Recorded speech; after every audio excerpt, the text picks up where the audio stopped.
Hello YouTube.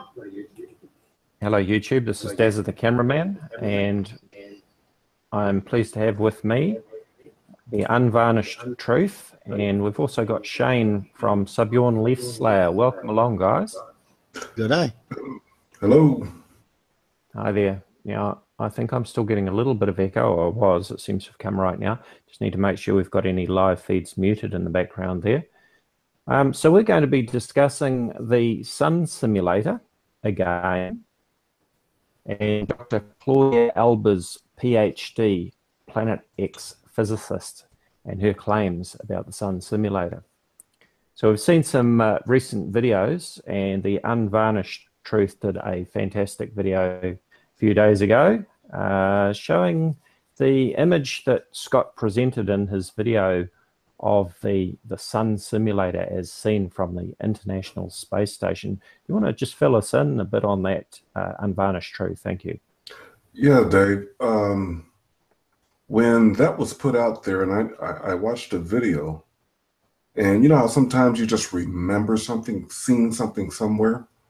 So I got to think, I know I saw this somewhere, and I know that can't be what it is up there because I don't believe it anyway. So I did a little research, and it didn't take too long to find it. And I came across that commercial from Boeing, that it was for their, I believe their centennial anniversary and what they would do for the next 100 years. And when I saw that, I'm like, oh my goodness, he actually did this. I mean, you know, Boeing don't play around with people using their work for whatever reasons they want to. So I'm like, okay, let me do something on this. But, you know, I guess I got lucky because I remembered it. Sure, and that was a great find too. So, and I was just, oh, here we go. I was going to pull that over, and I just had a problem with my browser. But and let me present to everyone. Yeah, I would have picked it up too, because the funny thing was earlier that morning, I came across that commercial just by accident. And then bang, lo and behold, it popped up in the afternoon in that video. Great Right. minds think alike. Now, hopefully we can see that using me or join us, either way, for a live hangout to discuss his claims and Dr. Claudia Albers' claims about the Sun Simulator. So it'll be interesting to see whether he does actually front up for that, because I noticed in one of his recent videos he was actually criticizing the Space Weather channel, saying that he had issued a challenge for a live debate to the Space Weather channel. So we'll see if he will be prepared to front up on my channel again, just like we did back in 2016. I hosted him along with Astronomy Live, and he said that we treated him like a couple of absolute gentlemen, that we acted like grown-ass men, to use his words, that we did not act like thugs. He said it was a pleasure. He really enjoyed himself. So there we go, Scott. There's another invitation to you to come along and join us again for another live discussion, a respectful discussion, not an attack session, but let's discuss the claims by Dr. Claudia Albers and yourself, and see if we can make some sense of it all. You guys got anything to add to that before we look at Dr. Albers' recent videos? Not really. There's not much to add to it at all, is there? You can move forward. Yeah. Okay, now I can see what's going on my laptop. I was having some problems there, so now I can focus. Alrighty, so we looked at the image that's from the Boeing commercial, as you can see there. That was a 2016 commercial, The Future, You Just Wait, and the image that was presented in Scott's video claiming that it was taken from the International Space Station. That was his proof of the Sun Simulator, and yet it was lifted from a commercial back in 2016. Okay, so back to the physicist's report, Dr. Claudia Albers, PhD, and this is her latest paper that she has posted as a video, paper number 156, Sun Simulator Behind a Cloud. And if we get time, we will also take a look at her video number 151, the Blood Red Moon Simulator at 30,000 feet. Now, I love it when people are specific, when they give specific details, because it really gives you something that you can really get your teeth into and, you know, chew it to bits, take it apart, and very easy to do when people give very specific facts and figures about things. So, as an introduction, the sun simulator behind a cloud, Dr. Claudia Albers states, the photograph below shows what at first may appear to be the sun behind a cloud. The light from the sun seems to form dark and light rays. These are produced by shadows resulting from light. Can you hear me now okay? Yep. Yes. Good. Okay. So here is the shadows behind the clouds. Now, she's saying that the source of light is just behind the cloud, and she's pointing to these shadows or these rays of light. She says real sunlight coming from the sun is made out of rays that are parallel to each other because the sun is 93 million miles away. Well, we would agree on that. The fact that light is coming from a light source at infinity is made of rays that are parallel to each other is a basic physical principle. Well, actually, it's not at infinity, 93 million miles, but you know, you could argue that that's your vanishing point, which is exactly what I'll be doing. The source of the light in this case is close, not at infinity. If we follow the rays and imagine where they intersect, we will find the source of this light, she states. It will not be too far behind the cloud. This light source cannot, therefore, be the sun. It is a sun simulator, she states. So she is basing this whole paper. She also talks about the color of the light. And this light diverging from behind the cloud is a sun simulator. It's not the natural sun. The sun simulator's position is at the point where the rays of light intersect and does not fall behind the cloud. The light source is therefore inside the Earth's atmosphere. Okay, could you guys hear that okay? Yep. All right, so let's jump back to that image again.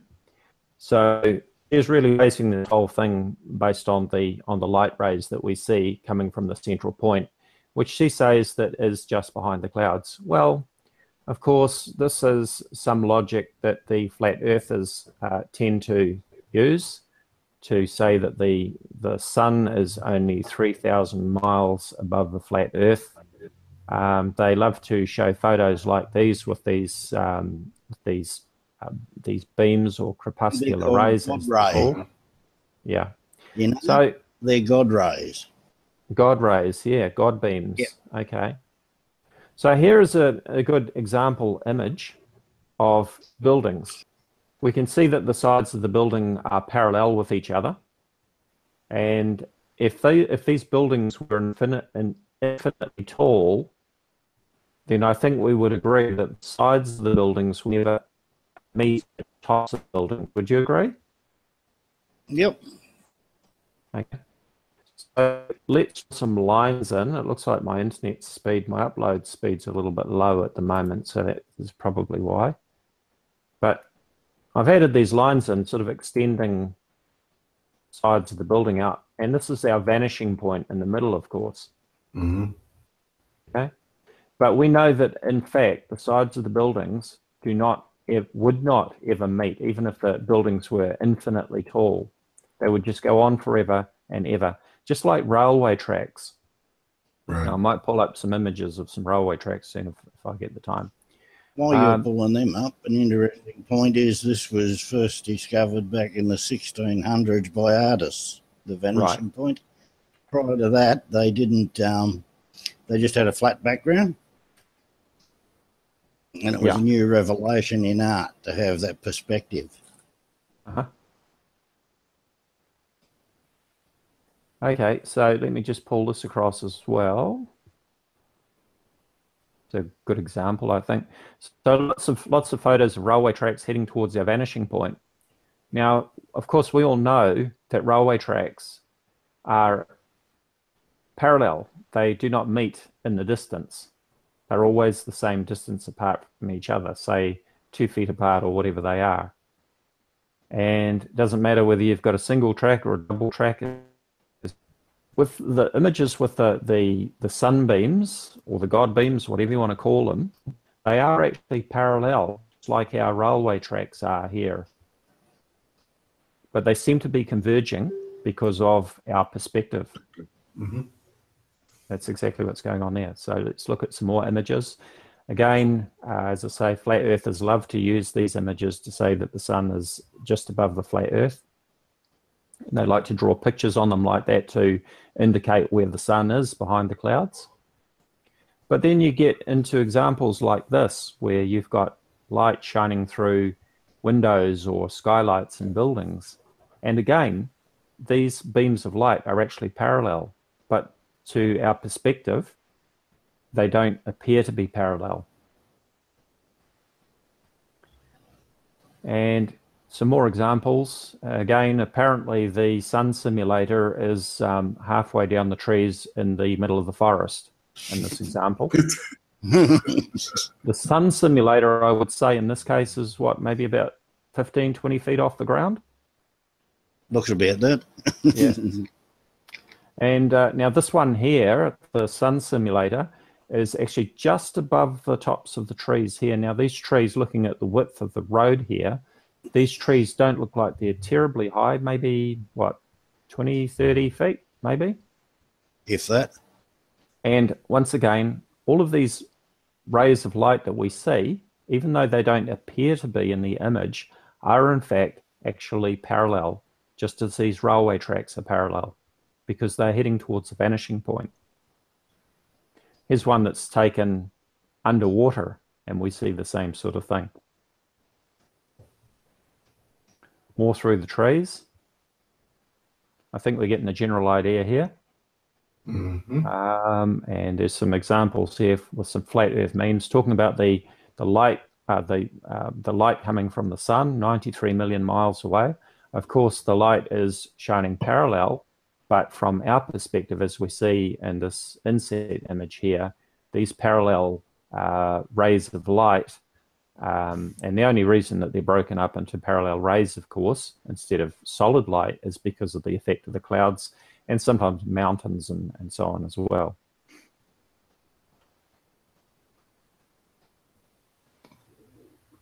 So again, the sun simulator in this one is very low. It's just a few feet off the ground in that case. And this one here, now this image here was actually taken by an astronomer friend of mine here in New Zealand. His name is Mark G. And he has made quite a name for himself with his, he filmed a spectacular moonrise in Wellington a couple of years back. And that video went viral, but he also does a lot of other fantastic astrophotography work. He gave me permission to use this image in any of my videos. And as you can see, I've drawn the red lines in, indicating that the sun simulator is actually below ground here. Or, of course, if you're not a flat earther, then you would say it's over the horizon. Yeah, to be fair in that case. Now, this is an interesting one. Unfortunately, I don't have a higher resolution image, so it's a bit blurry where the detail is, but you get the idea. And of course, this is really intended to debunk the flat earthers. But we can also use this image to debunk the sun simulator. According to this image, pixel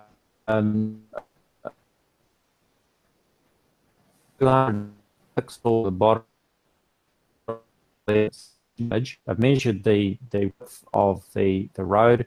They've extended the distance out to the sun here, or the sun simulator, and according to the measurements that they've taken, the sun simulator is only 19 meters away in this photo. So that sun simulator apparently gets very, very low to the ground. And doesn't have any heat. And it's dark everywhere else. Yeah. Now, I really like this image too, because the sun simulator is clearly and you can see the beams of light coming from there. So, you know, I think that that these images clearly show the nonsense of what Dr. Claudia Albers is trying to present with her pie in the sky image here with the sunbeams coming out, claiming that the sun is just behind the cloud. Because if we use her same logic, then the sun simulator is just in the trees and those images that we've looked at. So I think we'll jump into her other earlier video that she did, where she claimed that the that moon simulator in this case was at 30,000 feet. Now, she goes into great detail in this video, which is great. She talks about angular size and all the rest of it. Let me just pull up that bit. She talks about the angular size of the moon at particular distance. I noticed that she actually gave the closest distance for the sun. Now, if I'm not mistaken, I'm just looking at the live feed, and we seem to be stuck on the sun simulator image. So if you can tell me in the chat, let me just refresh my live feed on my laptop, which I should have been checking earlier. You should be seeing Dr. Albers' video. Oh, yes, you are. So something had frozen at my end, so that's okay. Can you let me know in the chat how the audio is coming across as well? Thank you, Richard. I see your last message there in the chat. I know there's a delay, so I'll just keep an eye on that. Now, she's given the minimum distance of the moon at 363,104 kilometers. Now, the average distance to the moon is 384,400 kilometers, but that's neither here nor there. We can go with the minimum distance. And she's done these calculations using the radius of the moon at 1,737 kilometers. So it's a diameter of 3,000 kilometers. She does the math here. Interestingly, she doesn't actually give the angular size of the moon, but I can tell the angle of the moon of 1 degree. There are 60 arc minutes per degree, so it's 1 degree divided by 60 gives you the arc minutes. Okay, so she presents all this math here, which is really just to probably bamboozle people who can't really follow the math there. And then she comes up with this calculation, her conclusion that the moon simulator would be approximately 287 feet in diameter and at an altitude of 30,000 feet. And right at the end of her video, let's jump ahead there, she again restates here, in conclusion, a moon simulation device was used in the footage provided by NASA of the red blood moon event on January 31st, 2018. Such a device would require a diameter of about 300 feet if it is designed to work at 30,000 feet. She also mentions further up here that for a device designated to operate at 45,000 feet, it would have to be 400 feet in diameter, because as any child knows, the same object, looking at the same object, when it's further away, it appears to be smaller than when the same object is up close, right? Yeah. Yeah. Now, some of us have seen that funny clip from the comedy series Father Ted, where they're talking about the size of cows, big cow, little cow. You know, these cows up close are little toy cows, but those cows out in the field are far away. Quite a funny little clip. Well, this is really great because we can use an angular size calculator like this one here at 1728.org, and we can plug the numbers in to check the angular size of an object or the distance or the diameter of an object. So, for example, if we want to know the angular size of something, I'll select angle, and I want to know the size, I can either select degrees or minutes, which is 60ths of degree, or in arc seconds. So I'll do degrees first, and then I'll change it to arc minutes so you can see what that looks like. So I'm selecting degrees. Now, she stated that the distance to the moon simulator is 30,000 feet. And she stated that the diameter of a moon simulator is approximately 300 feet, or as she said earlier in her paper, was it 267 or 287? 287, I think. 287, so I'll put that one in first. And we can go calculate. And that gives us our angular size of 0.548 degrees. So what we're talking about there is if you were to actually measure the angular width of the moon or the moon simulator as an angle from one side of the moon to the other, it would have an angle of 0.548 degrees, or approximately half of 1 degree. If I hit the minutes button and recalculate, then that gives us an angular size of 32.8 arc minutes. So remember, there's 60 arc minutes per degree. So we're talking about just over half of 1 degree, so 32 arc minutes. Well, this is all very good if the moon simulator is directly overhead at 30,000 feet. But the sun is seldom directly overhead at any location.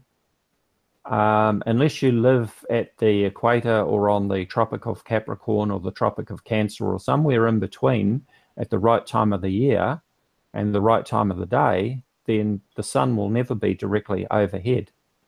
And I think that here at my location in New Zealand at 37 degrees south, if I remember correctly, the sun at its highest point was, I think it was 77 degrees altitude from memory.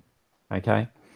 So the other thing that we can do is use a triangle calculator such as this one and plug in the numbers. So just to explain, we've got our triangle here, and we've got the sides A, B, and C in red. We've got the internal angles A, B, and C in black and in capitals. So if our moon simulator is at an altitude of 30,000 feet, then we would put in 30,000 feet for side A. So let's do that.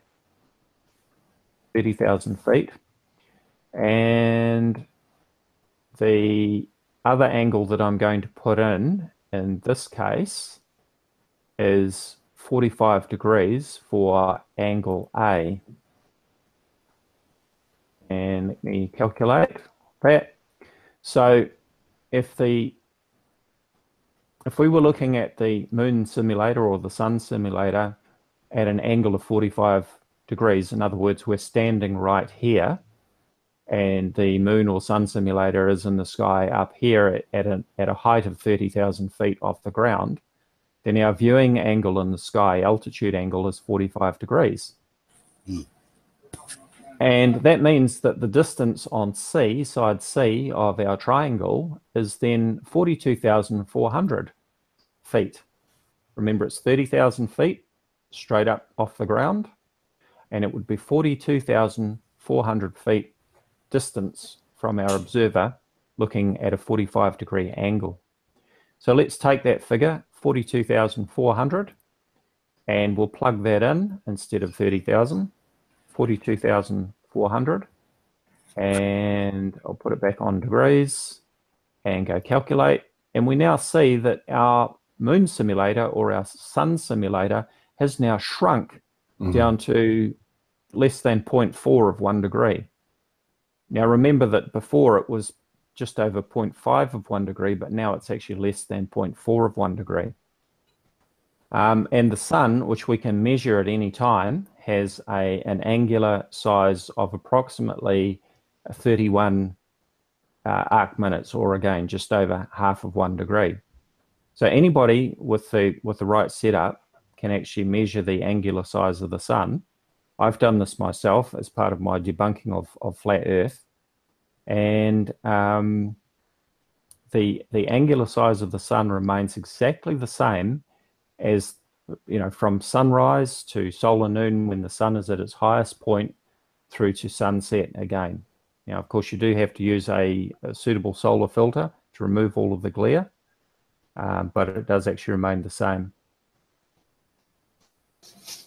So let's look at this again, and let's change our viewing angle to, say, 5 degrees. So viewing angle A, I'm going to change it to 5 degrees. So let's assume that our moon simulator or sun simulator is only 5 degrees above the horizon at, say, sunrise or sunset.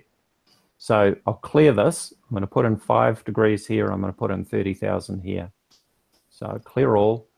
We've got a height of 30,000 feet on side A, and our angle A here is going to be 5 degrees. And let's go calculate. And this now gives us an edge C, this one here, of 344,000 feet, because we're dealing in feet. So let's put that in again, 344,000.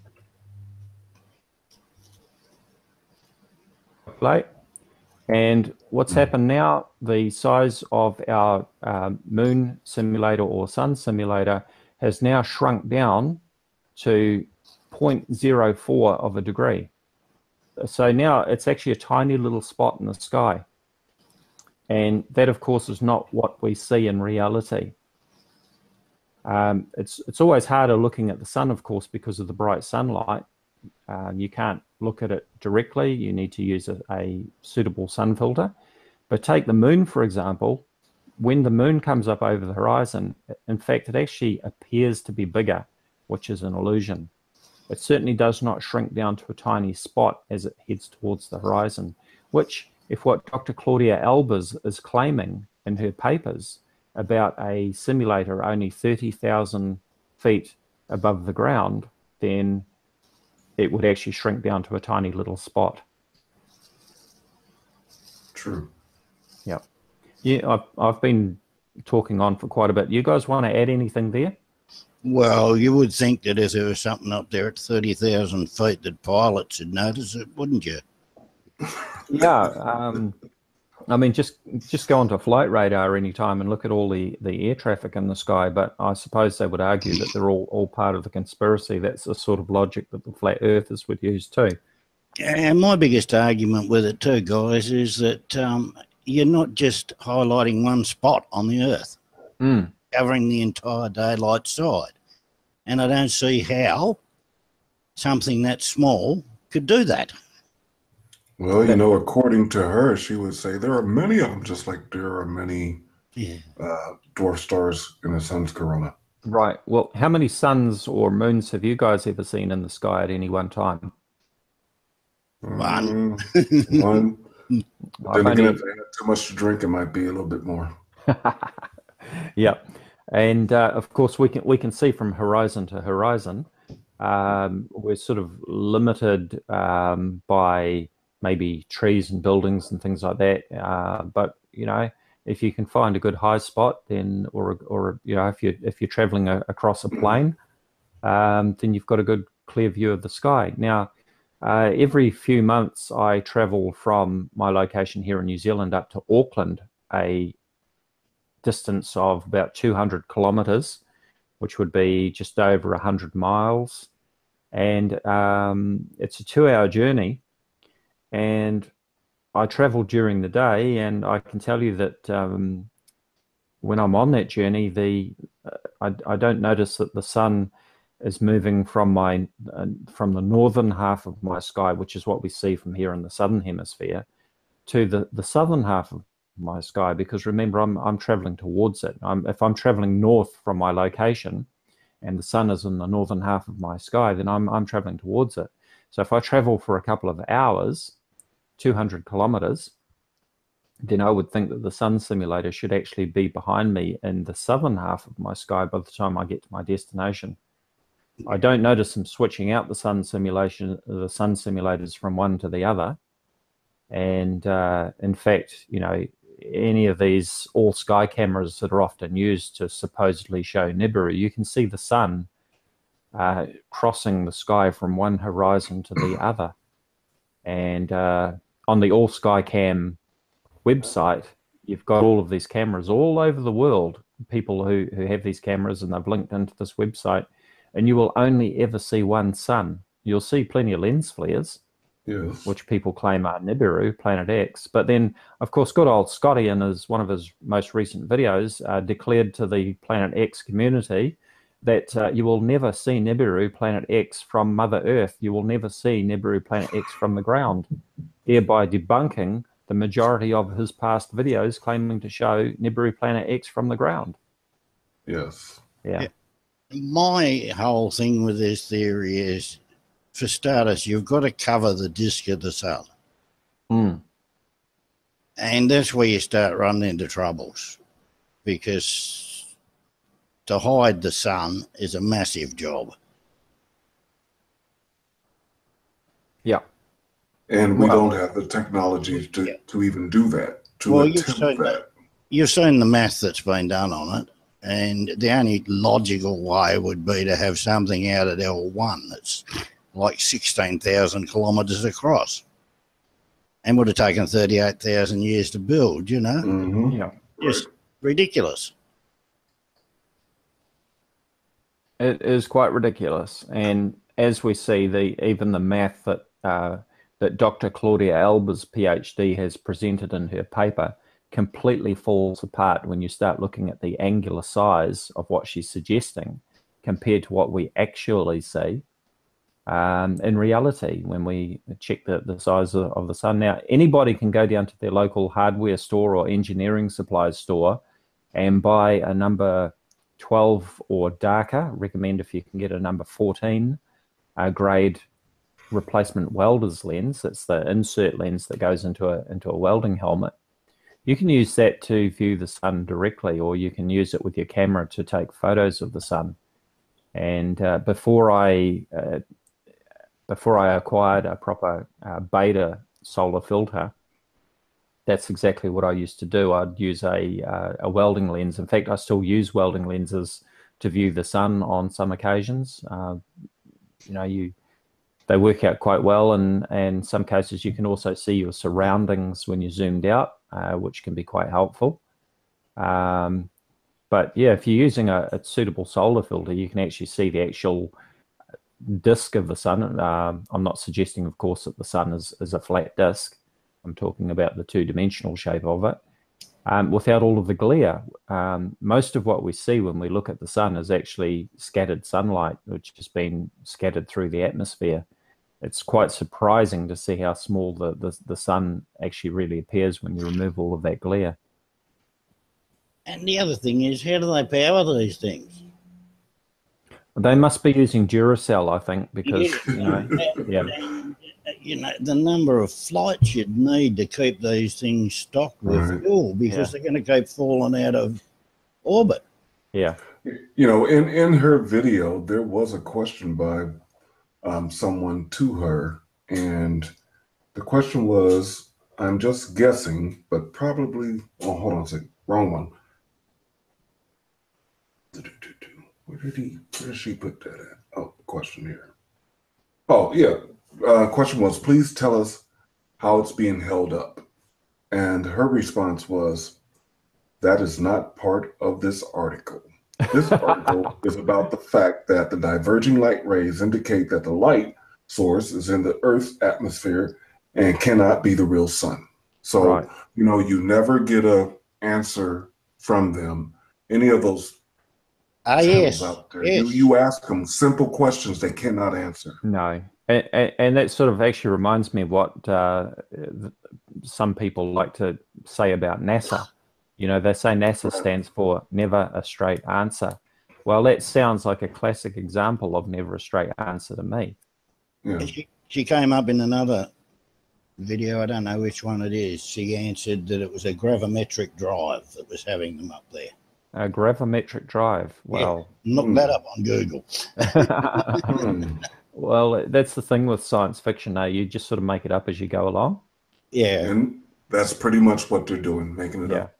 up. My theory is that it's actually suspended on skyhooks.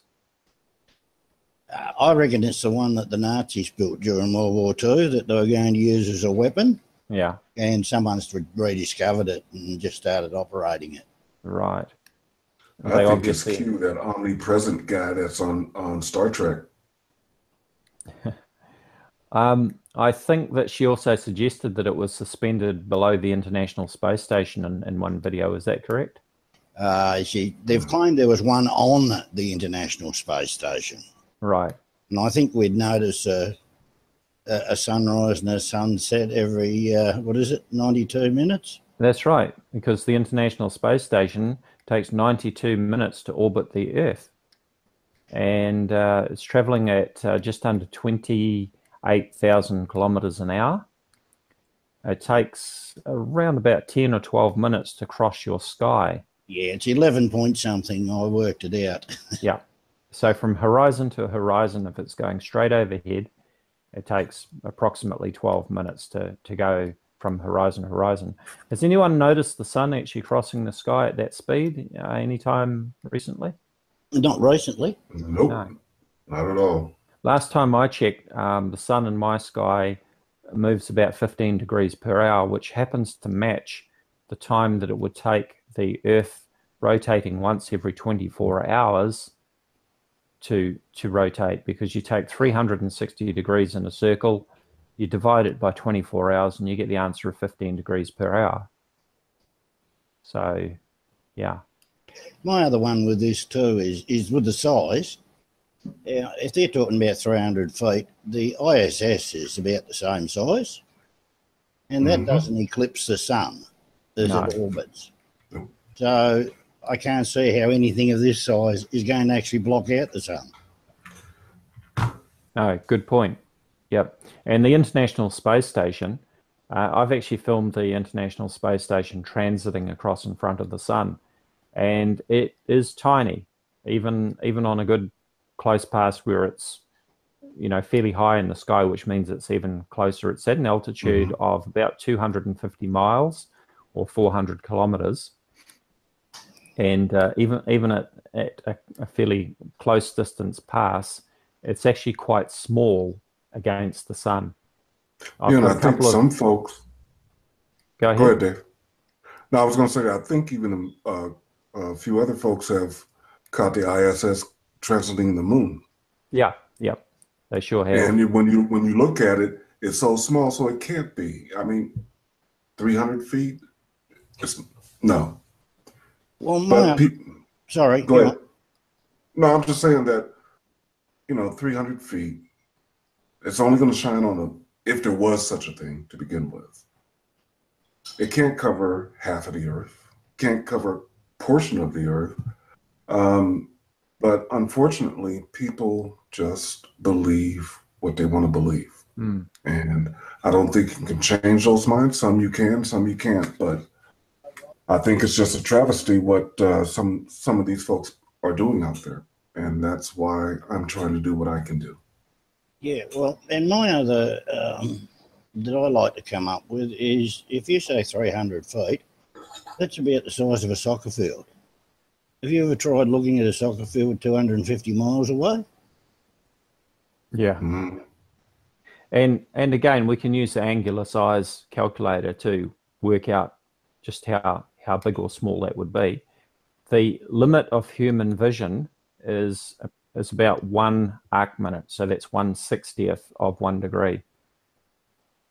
You'll notice I've plugged in the numbers again. So we've got our sun or moon simulator again at an altitude of 30,000 feet at the top here. And I've set angle A, our viewing angle or altitude, to 1 degree. So our sun or moon is just 1 degree above the horizon.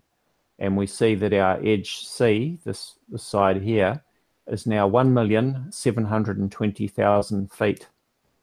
So let's plug that in. 1,720,000 feet. 1,720,000 feet. And go calculate. And look what has happened to the angular size of our moon or sun simulator. It is now 0.0095 degrees. It's and just you this, won't be able to see that. well, let's calculate that in minutes, because in arc minutes, because I said that the limit of human vision is approximately 1 arc minute. So let's check that out. And there we go. It is actually 0.57 of an arc minute. So it would actually be too small to see. Case closed. Case closed. Yeah. So Dr. Claudia Albers, PhD, I would like to respectfully invite you to join me for a live hangout to discuss the calculations that you have presented in your reports here, your white papers. You can bring Scott along with you if you like, so that he can make sure that I am being respectful and not rude or offensive or anything like that. And Scott will tell you, I remember you probably weren't on the scene when we did our first live hangout back in, I think it was October of 2016, along with Astronomy Live. But Scott did join us for this live hangout. We had a very good discussion. We talked for over an hour. And at the end of it, Scott thanked Astronomy Live and I for being 100% perfect gentlemen, were his words. He thanked us for acting like grown-assed men and not behaving like thugs. And he said it was a shame that everybody couldn't be like that. And he said that he would like to do it again, that he had very much enjoyed himself. So if you'd like to join us for a live hangout, I'd extend the same courtesy and respect to you, Dr. Albers, so that we can discuss the claims, and you can address any questions or objections or anything that you want to clarify about your calculations and any questions that may have come up. So I'd very much like you to join us for that, if you will. Guys? Yep, all very succinct. And well done. Okay, so I don't think we've probably got anything that we can really add to that. We've looked at the angles and so on, which actually prove that that the shadows and so on that we see in this image here do not actually prove that the sun is behind a cloud. So all it shows us is that parallel lines, like railway tracks, do actually disappear to a vanishing point. And actually, that's just reminded me of a point that I did want to make. She's drawing the conclusion that the sun simulator is just behind the clouds because the shadows are actually pointing towards it. Well, let's assume for a moment that it's not a sun simulator, but it is in fact the sun 93 million miles away, shining through the cloud. Now, we know that the light is coming from the sun, so what would we expect to see in that case if the sun was actually 93 million miles away? Well, once again, vanishing point, all of our lines of perspective are all going to be pointing to the sun at our vanishing point. Just like I presented in that earlier image, let me back right up to it, of the buildings. Here we go. These buildings I presented right at the start of this hangout. We know that the sides of the building are parallel. If these buildings were infinitely tall and went on forever, we wouldn't expect that the sides of the buildings would actually meet somewhere in the distance. We know that they are infinitely parallel, but they appear to reach a vanishing point, and that's exactly what we're seeing in the image in Dr. Claudia Albers' paper here. You guys got anything you want to add before we close out on that? No, that's about it. Yeah, that's good. Well, again, thank you for joining me, Shane, or Subyorn Leaf Slayer, and The Unvarnished Truth. And remember that the video by The Unvarnished Truth showing the so-called sun simulator that was presented in Scott's video the other day, which Scott insisted was proof of the sun simulator, turned out to be a scene from a 2016 Boeing aircraft commercial called 2116. What was the full title of that commercial? Boeing. I've got it right there. There it is. the future. You just wait. Yeah, that's it. Play a clip that commercial in 30 seconds. Let's do an ad for Boeing. I'm not playing the audio there, just the video. And I think it's at about the 15 or 20-second mark. Coming up any minute now. There it is. There's the sun simulator, according to used to claim that the sun simulator was real as seen from the International Space Station. So well done on that. It was a great catch. Okay, well, thank you everyone for joining us on this hangout, and we look forward to doing it again. Let's keep them honest. And once again, Dr. Claudia Albers and Scott from Nibiru Planet X News, I would welcome you to have another live hangout where we can discuss your claims about the sun simulator. Thank you for watching. No worries. Thanks, guys. It's been a pleasure. Good evening.